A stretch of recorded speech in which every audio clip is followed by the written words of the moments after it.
নমস্কার বন্ধুরা, আশা করি আপনারা সকলেই ভালো আছেন। অনেক দিন পর আপনাদের সামনে একটা নতুন ভিডিও নিয়ে উপস্থিত হলাম। শীতকালের মরশুম মানেই পিকনিকের মরশুম, তাই আমরা পিকনিকের উদ্দেশ্যে আমার বাগান বাড়িতে রওনা হলাম। গ্রামের প্রাকৃতিক মনোরম দৃশ্য খুবই সুন্দর। আমরা অটোয় করে চললাম এবং যথারীতি আমাদের বাগান বাড়িতে এসে উপস্থিত হলাম। এই যে বাগান বাড়িতে নানা দিকে নানা গাছপালায় ভর্তি, কলা গাছে কলা মোচা হয়েছে এবং পিকনিকের জন্য যা যা সরঞ্জাম আলু, পেঁয়াজ, আদা, রসুন সব বাজার যথারীতি রেডি রয়েছে এবং মাংস টাংসও ধুয়ে রেডি করে রাখা হয়েছে। যেহেতু আমরা অনেক দেরি করে পৌঁছেছি, তো সেই জন্য আমার শাশুড়ি মা এখানে বসে আদা, রসুন, পেঁয়াজ কাটতে শুরু করে দিয়েছে।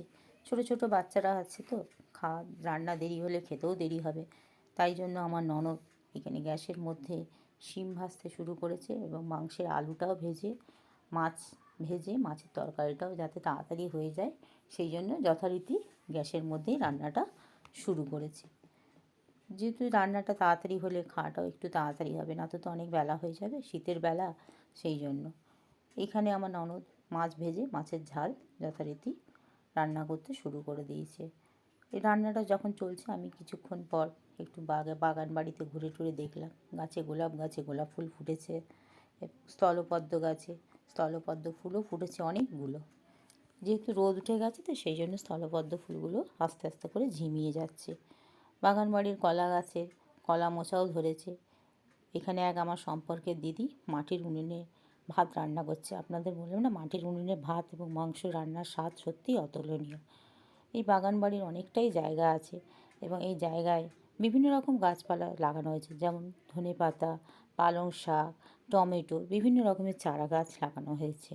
এগুলো যখন বড় হবে আস্তে আস্তে 1-2 মাস পর, তখন এখানে আমরা আবার মাঝে মধ্যে আসি এবং ধনেপাতা, টমেটো এগুলো যেহেতু চাষের সবজি, তো এদের স্বাদই অতুলনীয়, খেতেও খুব সুন্দর লাগে, ধনেপাতার গন্ধটাও খুব সুন্দর।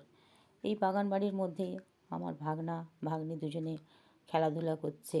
ভাগনা তো খুব দুষ্টু চঞ্চল এবং ভাগ্নি তার মনের সুখে ভিডিও করতে শুরু করে দিয়েছে।